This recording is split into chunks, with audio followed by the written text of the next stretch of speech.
Hello, BookTube, and welcome to another Irish Stew video, these mega stuff videos where I just talk about a whole bunch of different things that I want to talk to you about. You don't seem to mind. In fact, you seem to really like them.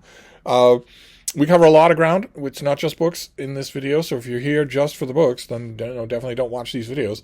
But we start with the world, and then we move on to the US, and then to general YouTube, and then to BookTube, and then finally we end with me. And for the world, there are two subjects. The first one, of course, the biggest one, the one that everyone is paying attention to, is that right now, as I'm filming this video, a Category 5 hurricane is making direct landfall on the island of Jamaica.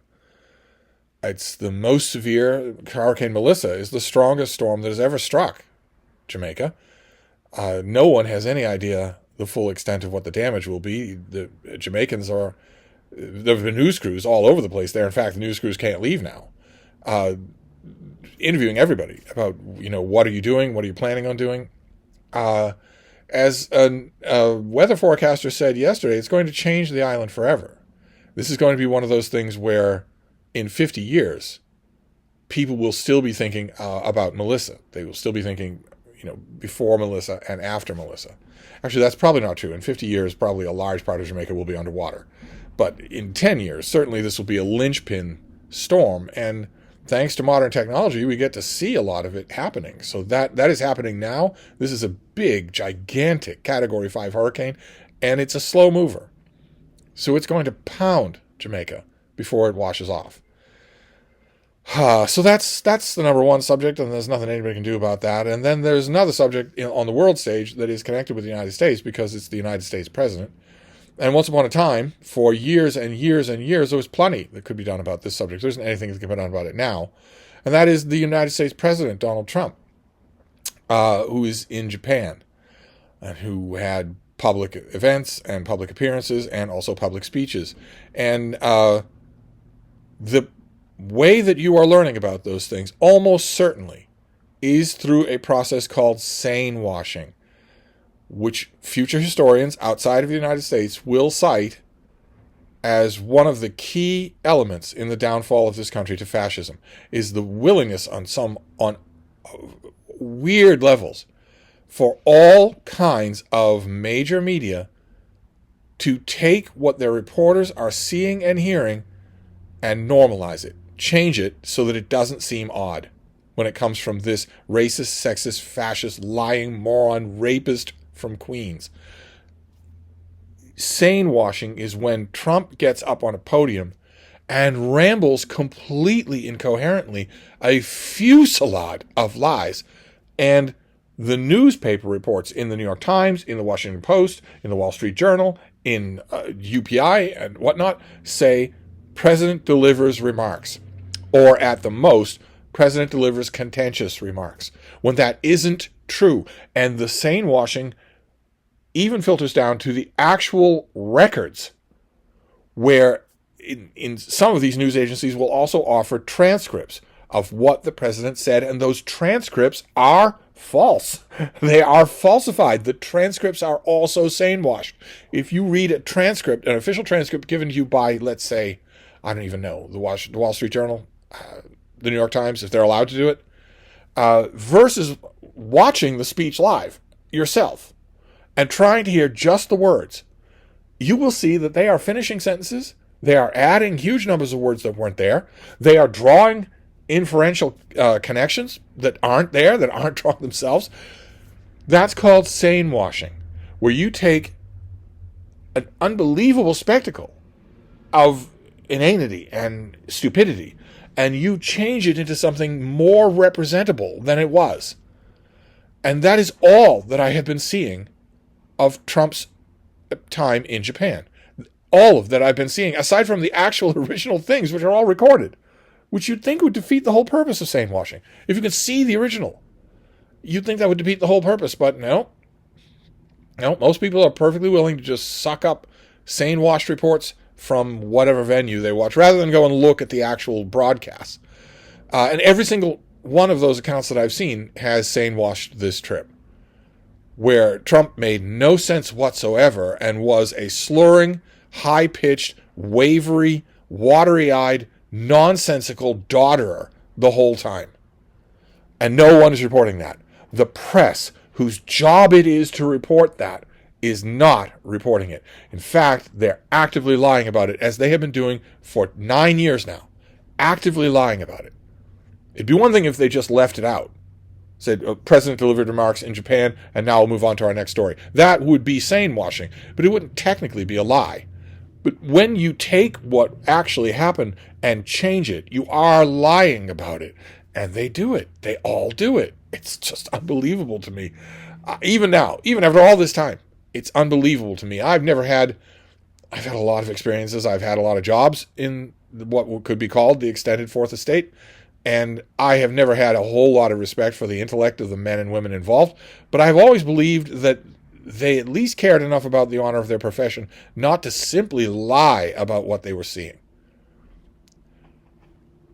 Get AI to do a transcript, an actual word for word, and tell AI to include the pauses and the ums and the ahs.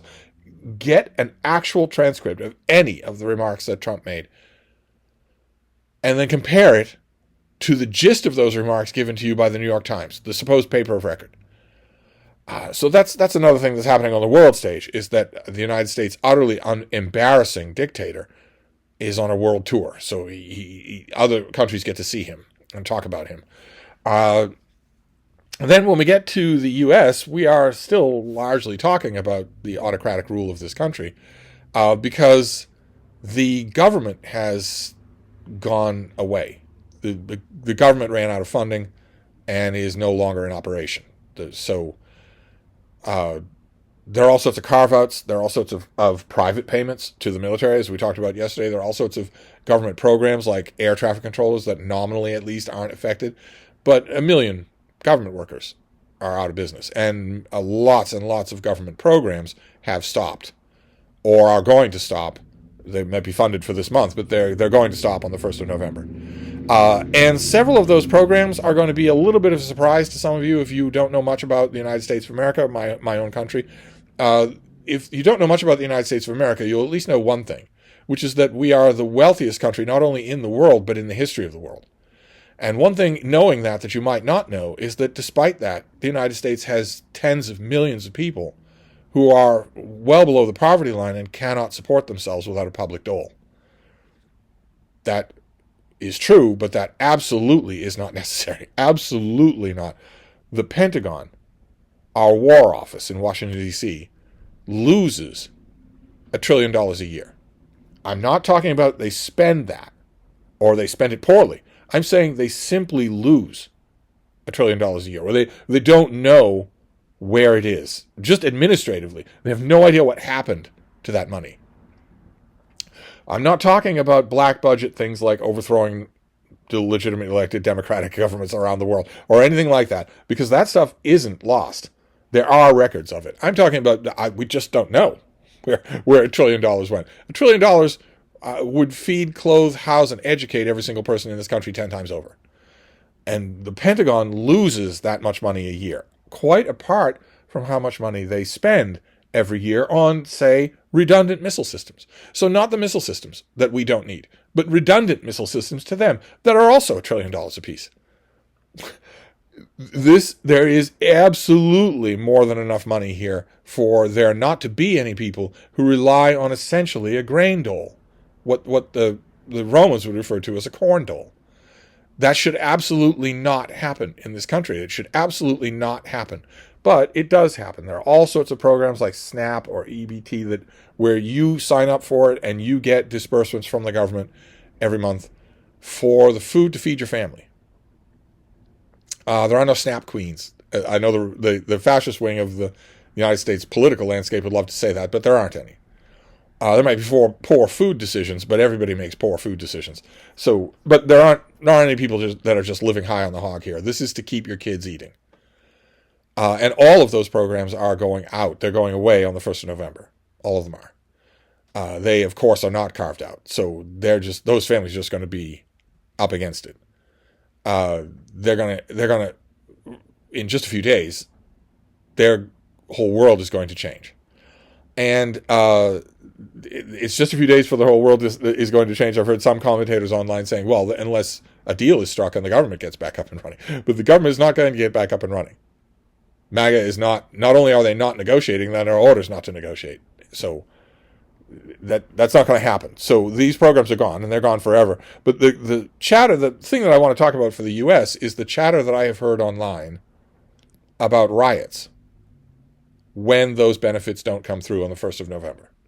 Food riots, where the 40 or 50 million Americans affected rob stores, go to stores to clean out the shelves, break into homes, break into food banks and whatnot, out of desperation, but also frustration, I would imagine. Some store chains that have shelves and shelves and shelves of groceries are already either contemplating or effecting store closures in the immediate aftermath of the cancellation of these programs, so that crowds can't come in and browse the shelves because they're afraid crowds are going to come in and just take stuff. These are people who don't really have the money for this food. That's what these programs are there for in the first place. Or curbside delivery of pre-bought stuff. But the chatter that I've heard on various social media sites is very worrying because it almost looks coordinated. And even if it doesn't look coordinated, it's going to be called coordinated by the fascists in charge of this country as a reason to rapidly, dramatically escalate the militarization of civilian life here. If today is the 28th, so by the end of the week, we'll be looking at this. This will be in November, and if there are food riots in more than one city, then the whole nature of American civilian life could change very drastically next week. I have no idea what that would be. I know that is what Stephen Miller, who is effectively running this country, wants. He wants to starve and to kill non-whites, all of them. And in case you're wondering, his definition of white might be a little bit stricter than yours. That's why, of course, these programs aren't coming back, but it also might be why, I guess the point I'm trying to make is that on some of the social media chatter that I've seen, some of the rather inciting posts seem to me to be obvious Stephen Miller plants, obvious fascist plants to gin up violence, to make desperate mothers or desperate fathers or desperate families think you're entitled to riot on the 1st of November. I don't know what to say to that. I'm sure that some of that is just trying to make this happen. But to the people who aren't bots, who aren't political agitators, but are still feel desperate because what am I going to do if I don't have those public dole benefits on November 1st and on November 5th? What am I going to do for food? How am I going to feed my children? There's legitimate desperation there, and I don't know what to tell those people. I don't know what to tell them. You might think that's legitimate desperation, but it's a lot less desperate than what it would invoke, than what a riot would invoke. This is the thing about Americans, is that they are so incredibly complacent. They are so most of them, so incredibly comfortable that they can't even really imagine what's coming. They just can't. No matter how many movies they've seen, would accurately show them. So the U.S. subject is that I don't really know what to expect coming up here. I would have thought, before I saw the social media chatter, I would have thought when these programs go away, well, other social programs have gone away and people have been really hurt by that, but they make do. They scramble. They find alternatives. They live a lower lifestyle or whatever. They make sacrifices. But this chatter that I've been seeing, it affects 45 million people. And this chatter that I've been seeing is some of it either acknowledging that those 45 million people are going to riot and raid food stores on the 1st of November, or encouraging them to do that. And that feels different than just, well, this will go away and you'll make do. So I don't know what to think about that. We will wait and see. If I can, I will talk about it when whatever eventuality happens. Then we can move on to YouTube, to general YouTube. And on YouTube, there is an AI channel called Extinct Planet.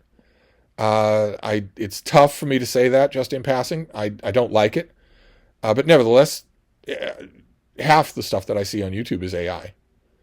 It's it's generated by AI. It's edited by AI. It's written by AI. It's narrated by AI. It's uploaded by AI. It's commented on by AI. The comments are all liked by AI. It's just the algorithm running the algorithm as a variation on the inmates running the asylum. It's the algorithm running the algorithm. There's no human involved. And one of those AI channels is called Extinct Planet. It's a science instruction channel. Almost all the science instruction channels that I now watch are just simply AI. But this one was good. I mean, if this is what's going to happen, I mean, obviously YouTube is not going to make a rule saying no AI content. Obviously, they're not going to do that. So, because YouTube relies on eyeballs generating traffic. Well, and therefore you are frail and you are human and you can't watch YouTube all the time. But algorithms aren't human. They can watch YouTube all the time. They can't buy anything. So that's what I don't understand. But anyway, Extinct Planet did a video that is a run through. It shows AI hands running through an AI generated Earth from the Archean period, the huge Archean epoch in the world. In other words, the time in Earth's history, billions of years ago, when there wasn't any life, all the way through to the Silurian era, which is right before the Devonian. It's about 420 million years ago. So in this video, you're not going to get mammals or the recognizable world or even dinosaurs, but you are going to see. It's still rather fascinating. It's well done. I'll leave a link to it down below. It's well done, and it's rather fascinating to show you the change from a non-biological world to a biological world. That is fascinating. And it also helps to give you a real sense of the mind-boggling strengths of time involved here. I thought it was fascinating. Maybe you have a stricter prohibition in your own mind against watching AI product. I don't know. Maybe I should have that. Maybe I should have that restriction in my own mind, because it does feel something unholy about it. But nevertheless, if you don't have that prescription in your mind, this I think you'll find fascinating. It's not all that long. And then the other thing on YouTube that I want to talk about is going to get me a scolding from some of you, but I like the conversation. Even if I end up being wrong or whatnot, for whatever reason, for however lucky I got, the group of people that I have here, most of them, I mean, we get trolls from time to time, but most of you, in my private inbox for Gmail, or here on this channel, or even in person, most of you get how to be a person. Oh my God, I think you're making a serious mistake. Oh no, I think you're dead wrong about that. But not flame wars, not troll comments, not anything like that. The friendship comes first, and then let's rock'em sock'em disagree. Most of you seem to get that. That is such a boon to me. I ought to make a video on its own, just thanking you for that. And a lot of you sounded off on the subject of the next thing on YouTube, which is a YouTuber called Ian Carroll. He does kind of sit and talk news and conspiracy videos. He went viral because, a year ago or more than that, he went viral because he decided to overlay color code on film of grocery aisles to show how many things in your grocery store are manufactured by the same 5 companies, loaded with artificial ingredients. And so he filmed grocery store aisles, and then on the film, not on the items, but on the film, he color coded, and it was astonishing. A lot of people have verified his work in that regard, so it's not just him being conspiratorial. It opened a lot of people's eyes to the fact that you are not buying competing brands at your grocery store in America. And he has gone on to do a whole bunch of other videos, and I mentioned him, 3 weeks ago, on an Irish Stew video about his conspiracy theories about the assassination of Charlie Kirk. I had never heard of him before, except for that viral video. I didn't put 2 and 2 together. I didn't realize that was him, because he's not in that video, and he is in the videos that I'm talking about. I mentioned him in connection with Charlie Kirk because he doesn't believe the original story and was the official story, was talking all about it. And a number of you emailed me and said, I know the subject is interesting, and I know that you have a soft spot, a sweet tooth for conspiracy theories, but you really shouldn't be signal boosting this guy, even though his channel is much bigger than mine. You shouldn't be drawing any attention to him because he's a horrible person. He's a raving anti-Semite. He's anti-Semitic to the core. And I heard all that. I was no expert on Ian Carroll. I heard all that and thought, oh, okay, well, I'll have to watch a couple of videos of his and maybe more than that and see if this is true. Although I believe you. I believe the people who said that. So I did. I did watch some of his videos. And I don't know. I'm not 100% sure. I'm not even 50% sure. It seems to me like he reserves his animus for the Netanyahu government, which I think we can all agree that criticizing the Netanyahu government is not the same thing as criticizing Jews. In fact, it's a little bit anti-Semitic to claim that they are the same thing.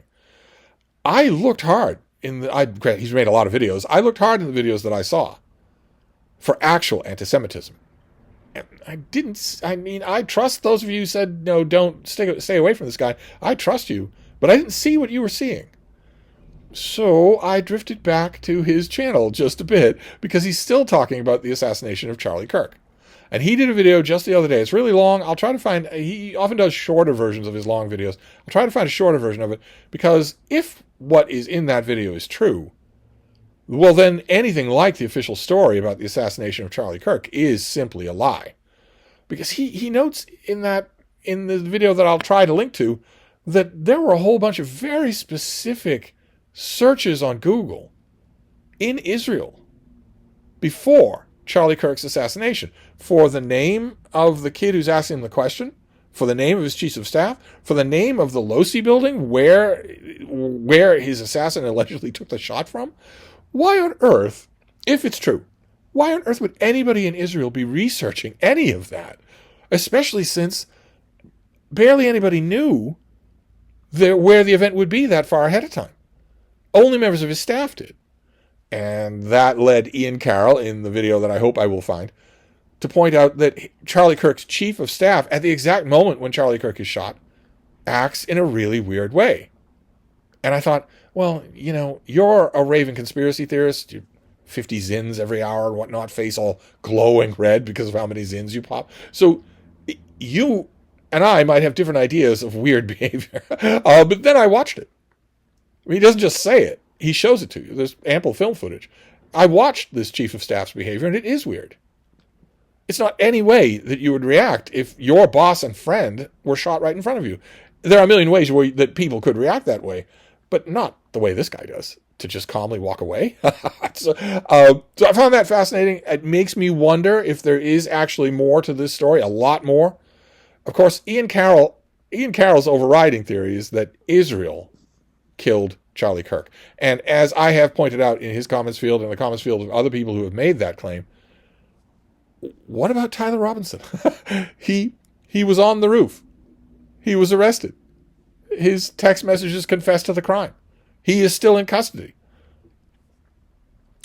Why would Mossad use a bumbling kid to do this assassination? And if they used him, well, he got off a crack shot and has said nothing about being used. So you still have Tyler Robinson to deal with. If the assassin had not been found, I think I would have a lot of an easier time dealing with any kind of assassination, theorizing like this. But as far as we know, Tyler Robinson is the person who shot Charlie Kirk. If he's not, well, if he's just a total setup and there was another shooter, where's the evidence of that? Anyway, that's the second YouTube thing, is Ian Carroll. For those of you who warned me away from him, I am not discounting you. But I, so far, have found nothing that is just plain anti-Semitic. I know that at a glance, usually, and I hate it as much as you do. So I wouldn't watch somebody, even if they were making an interesting case forensically. I wouldn't watch somebody if I thought they legitimately were. I haven't seen that so far. He hates Israel's actions in Gaza. Maybe I'm wrong. I could easily be wrong, but and there is this latest video. I guess maybe I shouldn't link to it just in case I am wrong. A number of you made that point last time I talked about him, that I also linked to him. You said, even if you haven't done the research, even if you're not 100% sure that I'm right, could at least remove the link. You don't want to be driving traffic to his site if there's a chance you're right. So maybe I won't do that. I'll just say his name is Ian Carroll. If you go to his channel, you can make the judgment for yourself and see what you make of these assertions about Google searches that should not exist. But anyway, then we can move on to BookTube, which is pure fun. So we get away from all the dark stuff. And let's see, for BookTube, Secret Fire Books did a book haul. It was a great book haul. It was really interesting. It wasn't that big. It wasn't a typical Brattle pile of books, but it was really good. And it was also touching because he has a crappy viral infection. So he was feeling really awful and was unnecessarily apologizing throughout the video for how awful he sounds, for how out of it he is when he gets sick and whatnot. I thought it was really touching because, again, as I've said it a few times now, to me, it typifies the best part of this little corner of BookTube, where we are just talking to each other. Where this aren't, even if you've monetized your channel or you're doing, edits and nips and tucks and whatnot, it's still very natural. It's still very much friends talking to each other. And if you were feeling all scratchy and a little out of it, you would joke about that with your friends, but you wouldn't not talk to them. You wouldn't go into a room and say, I'm sorry, I can't upload a conversation right now because I'm feeling a little ill. You wouldn't do that. Instead, you do exactly what he did. I love the haul. I'm a sucker for any kind of book haul, but I also like that. That felt, I wish him well. I hope he gets better real soon, but that felt so real. And then, speaking of other things that feel real, the active mind has spawned. His child has now been born. So he did a video called Reading as a New Dad, which is something that a lot of you have had to deal with. A lot of you young men straying from the right path and dabbling in heterosexuality and then reproducing have had to deal with this, how to read as a new dad. And it was wonderful. He also talks about some of the books he's reading, but that also, just that element is wonderful. Not that, well, I'd better lock my kid in, a bread case for an hour in order to make a video because the uploads are all important, but rather I am living my life. I might be ill. I might have a newborn baby. In my own opinion, I'm not sure which of those is worse. But I'm going to make a video anyway, because in addition to talking about books, we are also friends. And that felt great. That felt absolutely great. I'll link to both of them. I don't know. It's just the element that struck me, but they're also interesting videos. And, of course, there's Randy Ray, the literate Texan, who has a book club, an ongoing book club, the Lone Star Book Club. Right now, the Lone Star Book Club is doing Dracula and is in its final days of that. Of course, I'm going to overshoot because I fell into a chapter-by-chapter read-aloud of Dracula. I was just going to talk about Dracula for the Lone Star Book Club, but instead I fell into a read-aloud, and that's going to take us a while longer to finish. But the club is wrapping up Dracula for October. And November, December, and January are all the same book. They're all Lord of the Rings. So 3 months, that's an obvious invitation to read each part of the book in a separate month. And that automatically intrigues me because I love any excuse to read The Lord of the Rings or any part of The Lord of the Rings with you. I can't read it to you. That is still a copyright violation. But I love to read it with you. It's been a while since we did a walkthrough of Lord of the Rings. The problem with this Lone Star Book Club read-through is that most of it I will not be able to do.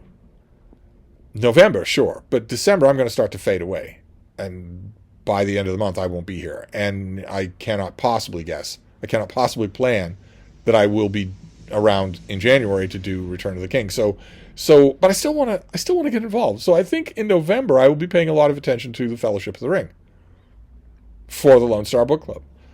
I can't do a read aloud every day, but we could talk about it several times a week. I think that would be a lot of fun. So I don't know if Randy's made a video just on Lord of the Rings yet, but I'll leave a link to his channel so that I'll leave a link to his announcement for the Lone Star Book Club in 2025 so you can see the whole roster. He's going to ring out 2025 and ring in 2026 with Lord of the Rings. And anyway, that brings us to me, to our final cumulative subject, which is me, where I tell you about some sort of crisis or old man yells at clouds controversy or some sort of querulous little tragedy that I've gone through that you're going to talk me through or whatnot. And you know what? I got nothing. I got nothing for you. I don't know if that's a bad thing or a good thing. Probably those who are very young will think it's horrifying. Oh my God, please tell me I'm not going to get like this. The simple truth is that my little dog doesn't really need to go out that much and doesn't want to go out that much when it's chilly.